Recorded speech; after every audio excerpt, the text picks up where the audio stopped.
Hi friends, இன்றைக்கி நம்ம அட்டகாசமான முட்டை கிரேவி எப்படி பண்ணுறதுன்னு பார்க்கலாம். இது white rice, pulao, ghee rice, chapati கூட எல்லாத்துக்குமே ரொம்பவே சூப்பராக இருக்கும்.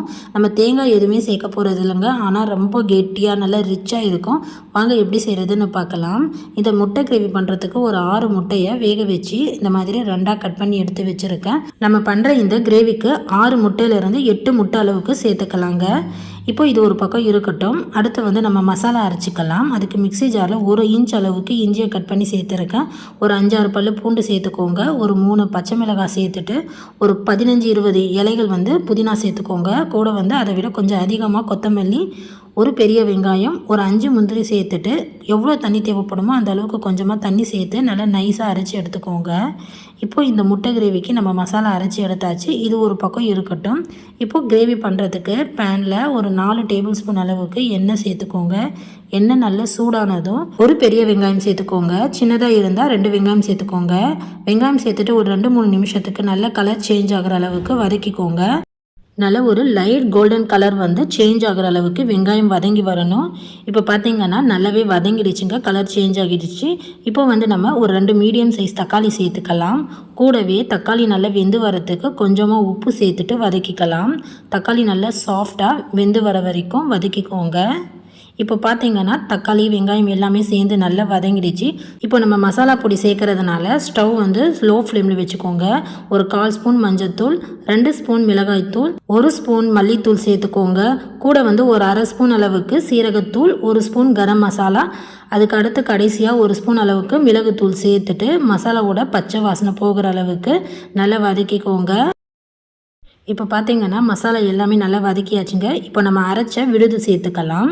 சேர்த்துட்டு நல்லா வதக்கிக்கலாம். கம்ப்ளீட்டாக இதோட பச்சை வாசனை போகிற அளவுக்கு நல்லா வதங்கணுங்க. அப்போ தான் இந்த கிரேவி ரொம்பவே டேஸ்ட்டாக இருக்கும். நல்லா எண்ணெய் விட்டு பிரிஞ்சு மசாலாவோட பச்சை வாசனை போகிற அளவுக்கு வதங்கினதுக்கப்புறம் தான் நம்ம தண்ணி சேர்க்கணும். அடுப்பை சிம்மில் வச்சுட்டு ஒரு 2-3 நிமிஷம் நல்லா வதக்கிக்கோங்க.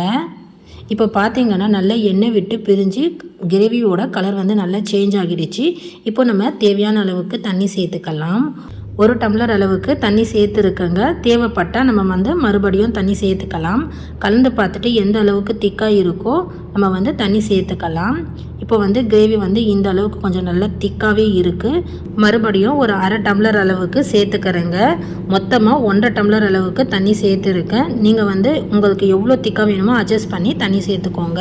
இப்போ இந்த முட்டை கிரேவிக்கு தேவையான அளவுக்கு உப்பு சேர்த்துக்கலாம். 1 ஸ்பூன் அளவுக்கு உப்பு சேர்த்துருக்கேன். நல்லா கலந்து விட்டுட்டு இந்த ஸ்டேஜில் உங்களுக்கு காரம், உப்பு எல்லாமே சரியாக இருக்கான்னு செக் பண்ணி பார்த்துக்கோங்க. இப்போ கிரேவி நல்லா கொதிக்க வர ஆரம்பிச்சிடுச்சுங்க.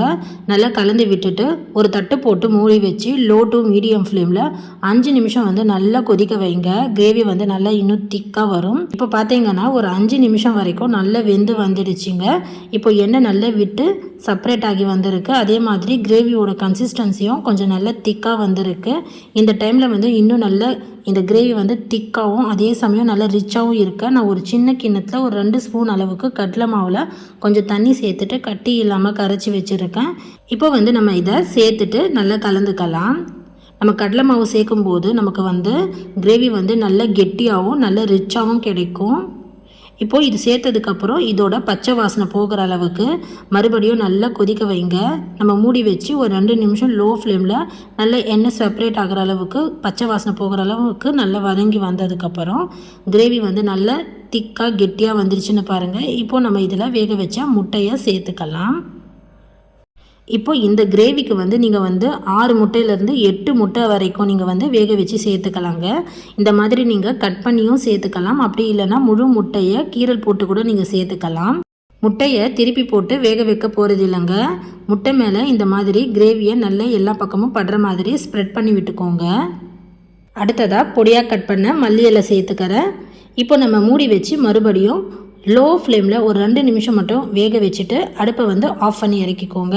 நல்ல ஒரு சூப்பரான முட்டை கிரேவி ரெடி ஆகிடுச்சு. இந்த முட்டை கிரேவி நீங்கள் ஒயிட் ரைஸ்க்கு, புலாவுக்கு, கீ ரைஸ், சப்பாத்தி, பரோட்டா, நான், ரொட்டின்னு எல்லாத்துக்குமே ரொம்பவே சூப்பராக அட்டகாசமாக இருக்கும். இந்த மாதிரி முட்டையில் கிரேவி செஞ்சு பார்த்தது இல்லைன்னா கண்டிப்பாக ஒரு முறை ட்ரை பண்ணி பாருங்கள். ரொம்பவே சூப்பராக இருக்கும். இதே மாதிரி இதே அளவுகளில் செஞ்சு பார்த்துட்டு எப்படி இருந்ததுன்னு கமெண்ட் பண்ணுங்கள். வீடியோ பிடிச்சிருந்தால் வீடியோக்கு லைக் பண்ணுங்கள், ஷேர் பண்ணுங்கள். ஃபஸ்ட் டைம் நம்ம சேனலை பார்க்குறீங்கன்னா கோமதி ஃபுட் சேனலை சப்ஸ்கிரைப் பண்ணிக்கோங்க.